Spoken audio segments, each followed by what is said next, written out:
So today I'm going to be testing out this build that I've been playing with in the Dark Zone, and I think it will actually work really good for level 4 control points, just in heroic in general, once you get it popping. So we're gonna test this out, see what we can do. How does that feel?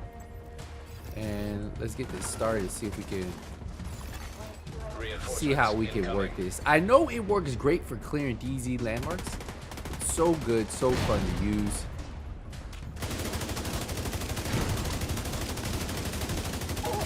So let's see what we can do. Hostile broadcast detected.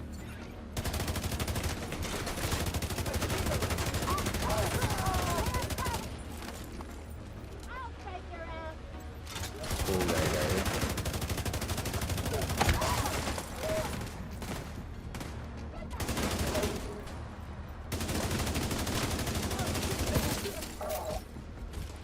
Who's this guy shooting me? Oh! Oh! Is it?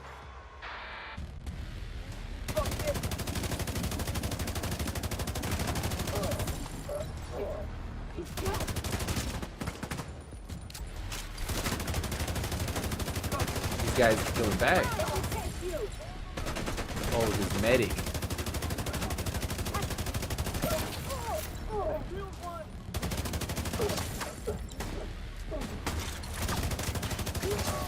Hostile broadcast picked up. Oh no. Heavily armored hostiles detected.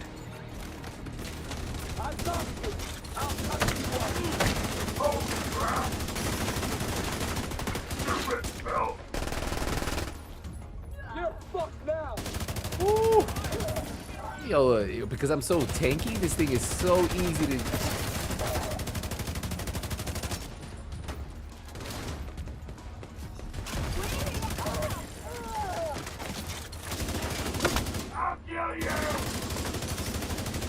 Oh man. What are you doing?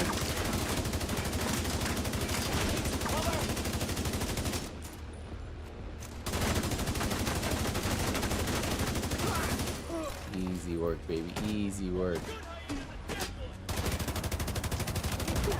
Oh, wait, what? Hostile broadcast detected.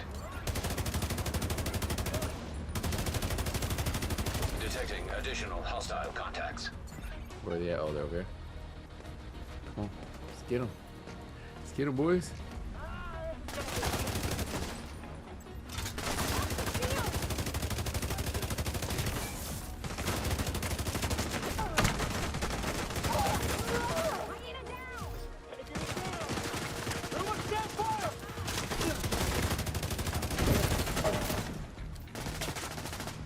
Oh! I'm waiting for you. Ooh! He's hitting moves, boys.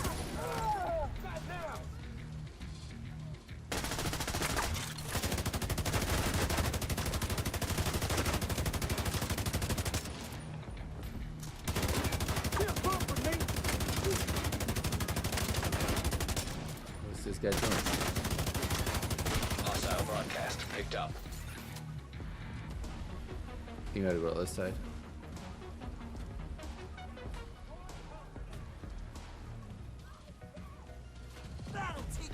Yeah, it's gonna be this side.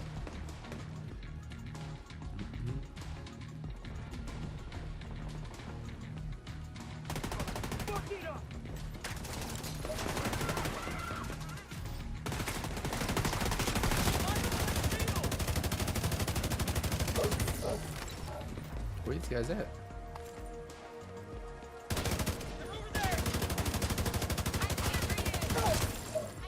GG's. Anybody else?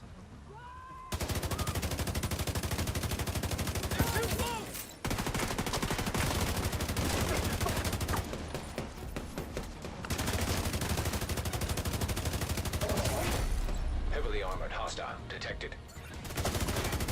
Hostile broadcast detected. Let's go. We get it.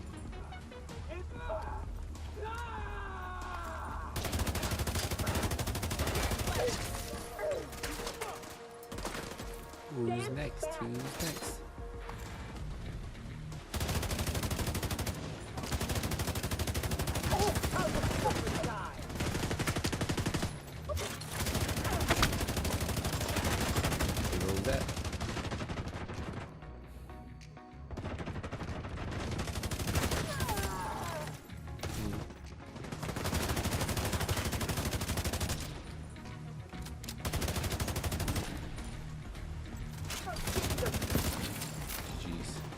hell was it?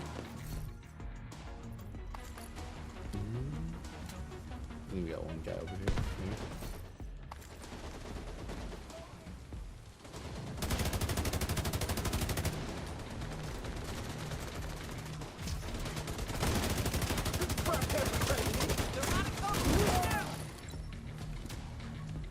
Is that it? Or is somebody else?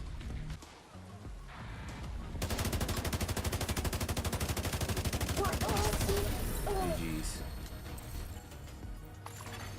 Hostile. But yeah, that is it. That is the build right there, guys. If you guys want to see how I have this build broken down, let's dive into it real quick. So first things first is, you guys probably saw I was using the Eagle Bearer, but you don't have to use the Eagle Bearer for this build. You can run any AR. I have plenty of ARs that would work great with this. The FAMAS, the Police M4, running with InSync. You probably would hit a little bit harder. I do like having the extra 10 rounds in the mag that you get on this Eagle Bearer, but a lot of people don't have this one.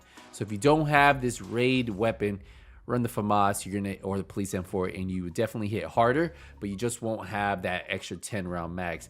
And then also with the Eagle Bearer, it does have talent on it that gives you some type of survivability because it has tenacity. 40 to 80% of damage taken is delayed until the buff expires. Now you can get this taken 100% off by getting 3 kills, and if you get 3 kills pretty quick, it actually works really good. So yeah, if you guys have the Eagle Bearer, you can run it with this build. If you look with a full stack, I'm running at 103,000 damage per bullet, which is actually really, really good. We have the Dark Winter as my secondary. You can run anything else on here you want to. Really up to you what 2 guns you want to run. Police M4 FAMAS or the Eagle Bearer would be secondary, whatever you would like. That's really all I'm going to say about that right there. So let's get into the rest. Now for the mask, I am running the Cheska mask. Is going to give us 10% crit chance. We have armor rolled on here. We have crit chance, we have crit damage, and then we have a crit damage mod. So ideally you want to have a lot of these pieces roll like this, and then a few are going to have headshot damage, because we should be able to hit 60% without having every piece. And I'll show you the one piece that I would rather have headshot damage on and not crit chance. So yeah, with this piece, this is exactly what you're looking for. For the chest, we're running a Fenrir's chest. This gives us 10% assault rifle damage. We have armor, headshot damage, critical hit damage, and a critical hit damage mod. I'm also running Intimidate, while you have bonus armor. Amplifies total weapon damage by 35% to enemies within 10 meters. So anytime those enemies get within that 10-meter range, this is where this build is going to really excel with an additional 35% weapon damage. For the holster, we are running the Providence holster. This gives me armor, critical hit damage, and then critical hit chance on here. Pretty much, I wouldn't change this piece because it has God rolled. Just leave this how it is. But yeah, I'm running a 2-piece Providence, which is going to give me headshot damage 15% and then crit chance 10%. That's how I'm able to get 60% without having everything in here with crit chance. For the knee pads, I am running the Walker Harris 1-piece. This gives me 5% weapon damage. We have armor, crit chance, crit damage. Now on this 1-piece, I could probably sacrifice that crit chance for headshot damage and then put crit damage on there, and ideally this would work amazing. So yeah, if you guys are looking for this build right here, you can swap out this piece or the Cheska piece. At least one of the other pieces need to have a headshot crit damage, and you can still get that 60% crit chance. We have our second piece of Providence, so that's going to give us that 10% crit chance. Like I said before, we have armor, crit chance, and crit damage. For the backpack, the Memento backpack, the one that you can get from this season, we have weapon damage, armor, skill tier, and then we have crit damage mod. And then if you notice, we had a full stack. That's how I'm at 102,000 damage, because that means we have, for 300 seconds, we have 30% extra damage, we have 3% extra skill efficiency, 30% extra skill efficiency, and we have 3% armor regen. And every time I pick up a trophy, I'm going to get an additional 5% weapon damage, additional 60% bonus armor on 1.8 million bone armor, right? And then we're also going to get 5% skill efficiency. So that's why you see, once I start stacking those, like I get like back-to-back kills and I pick up 3 trophies, that's a lot of armor I stack, and I'm almost invincible, and that's what's really cool about this build. If you check out the stats, you already saw that we're at 103,000 base damage, because when we have a full stack, I currently have a full stack. We have 60,000 crit chance, 151 crit damage, which I could definitely improve this by probably about 4%. So I could probably be at 155. Crit chance can stay at 60, and then I can increase the headshot damage by another 12% or so. So yeah, that's why on this build you see it hits hard. We have 21% health damage. We head over here, you can see I have 108 million armor.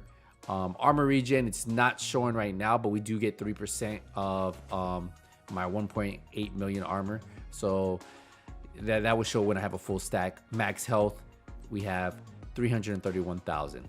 And the reason why this build is able to perform the way it does is because of the 1.8 million armor and having that 3% armor regen. Once you build up those stacks with the backpack, it's just invincible.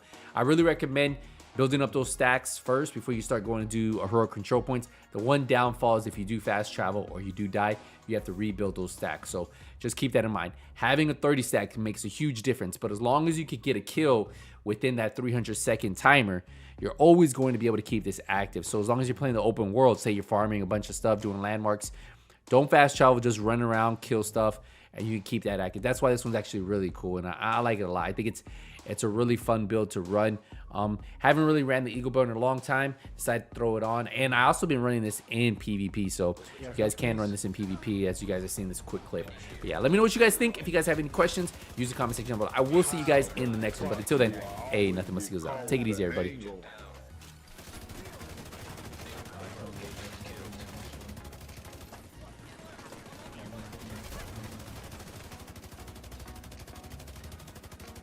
Behind you guys, yeah.